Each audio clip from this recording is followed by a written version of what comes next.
Corona काल में gym तो खुले पर नहीं आ रहे हैं लोग जिम करने। कोरोना को लेकर जिम में सारी एहतियात, मालिकों का खर्चा निकालना पड़ रहा है मुश्किल।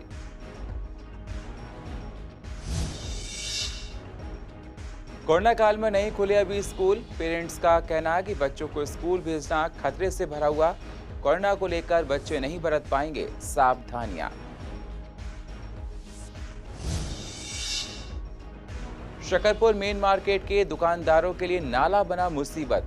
निर्माण बहुत धीमी गति से हो रहा है। ग्राहकों और लोगों को आने जाने में होती है दिक्कतें। दिल्ली हाईकोर्ट का आदेश, सभी प्राइवेट और सरकारी स्कूलों में गरीब बच्चों को उपलब्ध कराए जाएं लैपटॉप और नेट पैक। आरसी जैन ने कहा, व्यवस्था लागू करने के लिए बने कमेटी, लगेगा समय। और पूर्व दिल्ली में जगह जगह मनाया गया मोदी जी के जन्मदिन का सप्ताह। पार्षदों ने अपने इलाके में की सफाई, बांटे फल, जूस, मास्क और सैनिटाइजर। लोगों का किया शुक्रिया। नमस्कार, स्वागत है आप सभी का सीसीएन में। मैं हूं आपके साथ सुनील चौहान। अब होते हैं रूबरू पूर्व दिल्ली की अहम खबरों के साथ। काफी दिनों के बाद दिल्ली में जिम तो खुल गए, लेकिन दिल्ली में लगातार बढ़ रहे कोरोना के मरीज को देखते हुए लोग जिम में काफी कम आ रहे हैं। पहले की तरह लोगों में जिम को लेकर इंटरेस्ट दिखाई नहीं दे रहा, जिसकी वजह से जिम मालिकों के आगे जिम का खर्चा निकालने की मुश्किलें उत्पन्न हो रही हैं। जिसे पूरी तरह से अगर देखा जाए, जिम खाली पड़ा है, बहुत ही कम लोग आते हैं। कोरोना को देखते हुए भी जिम में सारे बंदोबस्त किए गए, फिर भी लोग आने से देखा जाए कतरा रहे हैं। सर फ़ायदा इतना नहीं है, बस थोड़ी सी राहत है हम लोगों को। और जो जिम अब खुले हैं और थोड़ा क्राउड भी कम है, क्योंकि फैमिली मेंबर जाने नहीं दे रहे। किसी के पापा मना कर रहे हैं, किसी की मम्मी मना कर रही है। थोड़ा बहुत ही है ना, हमारा स्टाफ इतना पहले जैसा काम कर पा रहा है। हम लोग बस थोड़ा बहुत जो चल रहा है, रोटी खा रहे हैं, बस इतना ही है। अभी कोई क्राउड नहीं है जिम में, गिने चुने 10 से 15 लोग, और उनकी एंट्री भी हम 6-6 करके बुला रहे हैं लड़कों को। ज़्यादा एंट्री अपने पास बुला भी नहीं रहे किसी को। नहीं, बिल्कुल नहीं दिखती। 2-4 लोग होते हैं जिम में। हम होते हैं, हमारे कोच होते हैं और हमारे मिलने वाले 1-2 फ्रेंड होते हैं, बस। ज़्यादा स्टाफ नहीं होता, ज़्यादा नहीं होता। हाँ जी सर, जिम जाना चालू कर दिया है। जब से जिम बंद थी, बहुत ज़्यादा परेशान थे अपनी फिटनेस लेके। भीड़ तो भी कुछ है ही नहीं, क्राउड तो बिल्कुल भी जिम में ज़्यादा से ज़्यादा 7 से 8 लड़के होते हैं। कुछ भी नहीं है, सब 7 से 8 लड़के आते हैं हम, और कोच होते हैं, और जो 2-3 लड़के काम के लिए होते हैं। दिल्ली में कोरोना के बढ़ रहे केस को देखते हुए स्कूल 5 अक्टूबर तक नहीं खुलेंगे। हमने पेरेंट्स पर इस पर बात की तो पेरेंट्स का कहना है कि कोरोना दिल्ली में पैर पसारता ही जा रहा है। ऐसे में स्कूल खोलना ठीक नहीं है। बच्चों को स्कूल भेजना खतरे से भरा हुआ है। जनवरी तक स्कूल कॉलेज नहीं खुलने चाहिए। ऐसे में बच्चों को स्कूल भेजना बहुत खतरे में डालना होगा। हम नहीं चाहते हैं कि कोरोना को लेकर इस तरह से कोई कदम उठाएं जिसके आगे चलकर पेरेंट्स के आगे परेशानियां आए। बंद रहे हैं, क्योंकि इससे क्या है कि बच्चों को इफेक्ट पड़ेगा कोरोना का, जो बहुत दिक्कतदायक है। क्योंकि छोटे बच्चों के लिए सबसे ज़्यादा सेफ्टी है। अगर स्कूल खुलते हैं, फिर वो लोग इकट्ठे होंगे और दिक्कत आएगी हमें। अगर हमारे बच्चों को कोरोना होगा तो फिर हम कहाँ जाएंगे? यही बात। मेरे भी 2 बच्चे हैं, स्कूल में पढ़ते हैं। अभी नहीं खुलने चाहिए बिल्कुल भी। देखिए, जैसे अभी स्थिति चल रही है, कोरोना केस फिर से बढ़ने लगे हैं। सरकार के पास लगता नहीं है कि पूरे इंतजाम हैं कि उस बढ़ते हुए केस को रोका जाए। तो इस स्थिति में हमें ये भी नहीं लगता कि स्कूलों में इस तरह की कोई व्यवस्था अभी बनाई गई है, इस तरह का कोई स्ट्रक्चर बनाया गया है कि बच्चों को वहाँ पे पूर्ण रूप से आइसोलेट करके रखा जाएगा। मेरे हिसाब से तो देखो जी, स्कूल अभी नहीं खुलने चाहिए किसी भी हालात में। ना तो माहौल है, बैरिकेडिंग इतनी ज़्यादा गलियों में हो चुकी है। अगर बच्चे जाएंगे तो सामूहिक रूप से क्लास में बैठेंगे, बात करेंगे आपस में। अब बच्चा है, बच्चे को कितना आप समझाओगे? देखिए, पेरेंट्स तो चाहते हैं कि दिसंबर तक स्कूल ना खोले जाएं, क्योंकि छोटे छोटे बच्चे हैं, और छोटे बच्चों को, जब बड़े को ये वायरस नहीं बच रहा है तो छोटे बच्चों को कैसे बख्शेगा। और कुछ स्कूलों के बारे में ये भी है, जो स्कूल मनमानी करके फीस चिल्ला रहे हैं, उसके बारे में भी सोचना चाहिए। और ऑनलाइन क्लासें दे रहे हैं, लेकिन उसमें बच्चे पढ़ नहीं पा रहे हैं सही से। स्कूल तो बंद रहना ही चाहिए मेरे हिसाब से। तो पूरा का पूरा ये जो 2020 का सीज़न है, वो पूरा ही सरकार को रद्द कर देना चाहिए, कि ना तो बच्चे पढ़ पाए हैं, ना बच्चे कुछ अपने तैयारी कर पाए हैं। तो आने वाले टाइम में इन बच्चों के ऊपर पेपरों का प्रेशर आएगा, तो उस प्रेशर में पहले भी बच्चे छोटे मोटे गलतियां कर बैठते हैं, हाथ से करते हैं। तो उस चीज़ों को मैं देखते हुए मेरा तो यही मानना है कि 2020 तक का सारा सिस्टम रद्द कर सरकार को 2020 वाला सिस्टम 2021 में जाकर लागू करके और उस पढ़ाई को निरंतर आगे बढ़ाना चाहिए।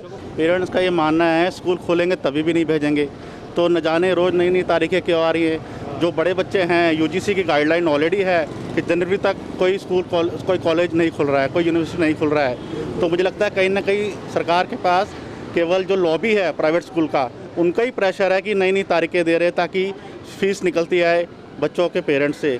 तो जब यूनिवर्सिटीज़ बंद हैं, बड़े बच्चे समझदार बंद हैं स्कूल जाना, तो क्यों बच्चों को बार बार नई नई तारीख दे के पेरेंट्स को परेशान किया जाए।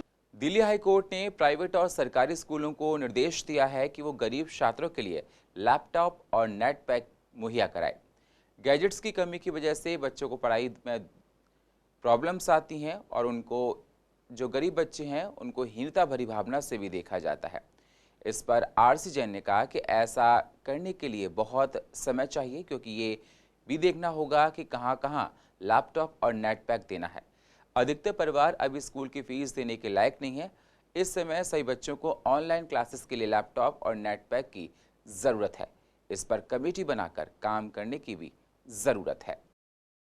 कोरोना के पीरियड में स्कूलों में फ़ीस 20-30% से ज़्यादा फ़ीस नहीं आ पा रही है। एक तो इस पर कोर्ट ने ध्यान नहीं दिया, दूसरा ये था कि टीचरों को सैलरी नहीं दी जा रही, और जो लैपटॉप वाली बातें हैं, जो स्कूलों का EWS का पैसा जो सरकार रीइंबर्स करती है वो अभी 2-2, 3-3 साल का सरकार ने वापस नहीं किया। और उसके बाद ये कह देना कि भाई ये स्कूल वाले ये ख़रीद करके अपने पास से और बच्चों को दें, उसके 2 हफ्ते बाद 2 महीने के बाद आप अपना क्लेम करेंगे, फिर उसके 2 महीने के बाद दिल्ली सरकार पैसा वापस करेगी। तो ये एक बड़ा टिपिकल काम है। मेरा सरकार से ये आग्रह है कि सरकार कोर्ट में ये कहे या इस पर विचार करे कि जिनको भी ये देना है सरकार खुद अपने पास से वो ख़रीदे और ख़रीद करके बच्चों को दे, तो वो ज़्यादा बेहतर रहेगा।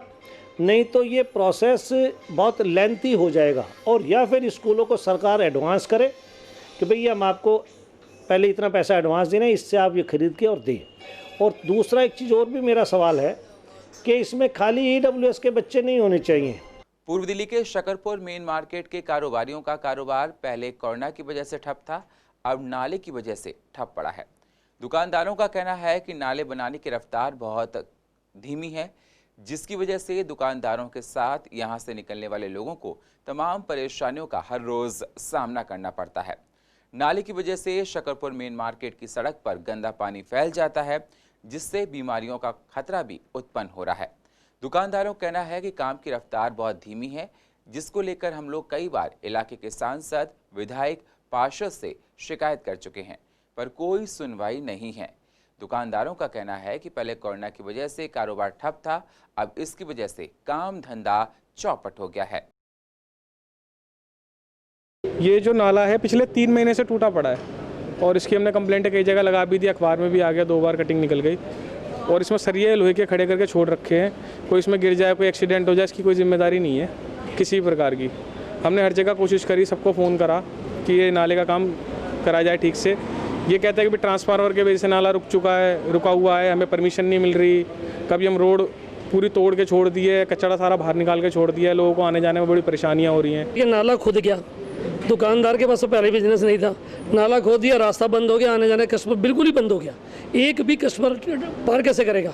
नाले की गहराई है कम से कम 6 फुट और चौड़ाई है 4 फुट, 4 फुट बाई 6 फुट का नाला होगा। दुकानदार कवर कर नहीं सकता क्योंकि हम दिल्ली सरकार वाले कहते हैं इसको कवर नहीं कर सकते आप। और ये नाला बनने के लिए बनाया, ट्रांसफार्मर की वजह से नाला रुका हुआ है। भाई साहब, इस नाले की वजह से काम तो रुका ही हुआ है, बाजार का सत्यानाश तो हुआ ही हुआ है। बाकी ये नाले का जो कार्य चल भी रहा है ना, ये दीवारें जो खड़ी कर रहे हैं सपोर्ट के लिए, ये पानी बाहर सीवर लाइन में मार रही है। आगे सीवर टूटा पड़ा बीच में से, वहाँ जाकर देखो ऐसे लगेगा ट्यूबवेल से पानी निकल रहा हो। ये नाले का पानी सीवर में जाके घुस रहा है, इसकी सपोर्ट ही ढंग की नहीं लगी हुई है। कोई काम करने का चेक करने वाला ही नहीं है, सीमेंट क्या लगा रहे हैं, रोड़ी क्या लगा रहे हैं, कोई देखने वाला तो हो, बेस तो हो, कोई इसका लेवल तो हो, कोई वाटर लेवल लिया हो, कुछ लिया हो, कुछ नहीं है यहाँ पे। हर दुकानदार इतना परेशान हो चुका है यहाँ पे इस शकरपुर मार्केट में। कई दुकानदार फेसबुक, व्हाट्सअप, हमारी एसोसिएशन, प्रधान, विधायक, सांसद, पार्षद सबको बोल चुके हैं। अब कुछ दुकानदार यहाँ तक लिखने रह गए हैं कि भाई साहब मरने के अलावा कोई रास्ता हो तो वो बताया जाए। मतलब ये स्थिति हो चुकी है यहाँ की। ये जो बाहर का विकास मार्ग से आप एंट्रेंस देखेंगे हमारी, ये 1 साल से बंद है।